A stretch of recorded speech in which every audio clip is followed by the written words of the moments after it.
مشکل راستہ ہے۔ میں اپنی بات کا آغاز ادھر سے کرنا چاہوں گی کہ کچھ ماہ پہلے تحریک تحفظ آئین پاکستان نے ایک کانفرنس رکھی تھی جس میں میرے ساتھ بیٹھی ہوئی تھی ایک لڑکی مازیب شفیق۔ بلوچستان سے وہ لڑکی تعلق رکھتی ہے اور وہ اس لیے تحریک تحفظ آئین پاکستان کی کانفرنس میں آئی تھی کیونکہ اس کے جو انکل ہیں وہ دسمبر 2018 میں متحدہ عرب امارات سے جبری طور پر لاپتہ کیے گئے، پاکستان واپس لائے گئے اور آج بھی تاحال وہ لاپتہ ہیں۔ اس بچی کو اس کا انکل واپس نہیں مل سکا، لیکن چند روز پہلے اس بچی کے والد کو بھی جبری طور پر لاپتہ کیا گیا ہے بلوچستان سے۔ اس کے ساتھ ایک اور ادھر بچی بیٹھی ہوئی تھی، نادیہ بلوچ ان کا نام ہے، وہ ڈاکٹر مارنگ بلوچ کی بہن ہے۔ ڈاکٹر مارنگ بلوچ آپ سب کو پتہ ہوگا کہ پچھلے 8 سے 10 مہینے سے وہ ناحق قید ہیں ہدا جیل میں۔ ان کے ساتھ تمام جو بلوچ یکجہتی کمیٹی کی لیڈرشپ ہے وہ بھی ناحق قید ہے، اور آج بھی ساؤتھ وزیرستان کی آواز علی وزیر بھی پابند سلاسل ہے۔ میں یہ بات کرنا ضروری سمجھتی ہوں کہ میں خود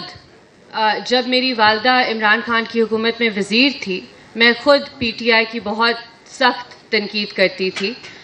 لیکن یہ بات پی ٹی آئی یا عمران خان کی نہیں ہے، یہ بات ہے پاکستان کی عوام کی، پاکستان کے عوام کے مینڈیٹ کی، اور کسی کو یہ حق نہیں ہے کہ پاکستان کی عوام کے مینڈیٹ پر دن دہاڑے ڈاکہ ڈالا جائے۔ آج جو عمران خان کے کرٹکس تھے وہی عمران خان کے حقوق کی بات کر رہے ہیں کیونکہ ہم اپنے عوام کے حقوق کی بات کر رہے ہیں۔ آج مجھ جیسے لوگ جو پی ٹی آئی کے ناقد تھے تیار ہیں کہ ہم بھی جا کر اڈیالہ جیل کے باہر کھڑے ہوئیں ان کی بہنوں کے ساتھ، جن پر کبھی ٹیئر گیس استعمال کیا جاتا ہے، کبھی واٹر کینن استعمال کیا جاتا ہے، کبھی تیزاب ان پر پھینکا جاتا ہے، کیمیکل استعمال کیا جاتا ہے۔ تو ہمیں مل کر اس کی مذمت کرنی چاہیے، چاہے وہ ڈاکٹر مارنگ بلوچ ہو، چاہے وہ عمران خان ہو، چاہے وہ علی وزیر ہو، ہم سب کو ایک ہی آواز میں ان کی ناحق قید کی مذمت کرنی چاہیے، ان کے لیے سڑکوں پر آنا چاہیے، احتجاج کرنا چاہیے، مزاحمت کرنی چاہیے۔ آج بھی اسلام آباد ہائی کورٹ میں کچھ دن ہی پہلے عدلیہ کے شیر طارق محمود جہانگیری کو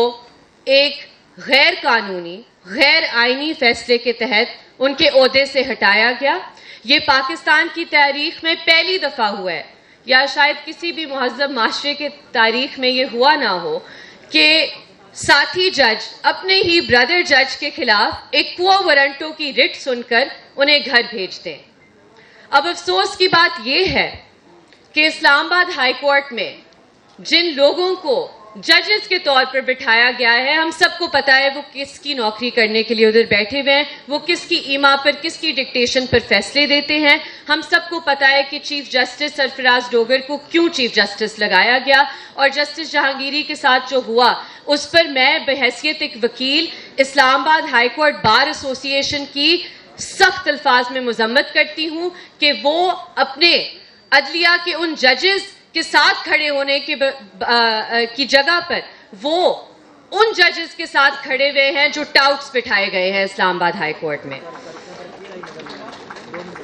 آج بھی جو پاکستان میں تنقیدی آوازیں ہیں، جو آپ کے سامنے ادھر لوگ کھڑے ہوئے ہیں، بیٹھے ہوئے ہیں، چاہے وہ اسد علی طور ہو، چاہے وہ متی اللہ جان ہو، چاہے وہ سراب برکت ہو، آج کسی بھی صحافی کا سوال پوچھنا، کسی کا احتساب مانگنا یہ جرم بن چکا ہے۔ آپ اگر کوئی سچی بات کریں گے تو آپ کے خلاف پیکا کا پرچہ ہوگا، آپ کو ایک شہر سے دوسرے شہر پورا پاکستان کا ٹور کروایا جائے گا، پوری پاکستان کی جیلوں میں رکھا جائے گا۔ کیوں؟ کیونکہ آپ تنقید کرتے ہیں، آپ سچ بولتے ہیں۔ سچ بولنا اس ملک میں جرم بن چکا ہے۔ آج بھی 27ویں اور جو 26ویں ترمیم ہے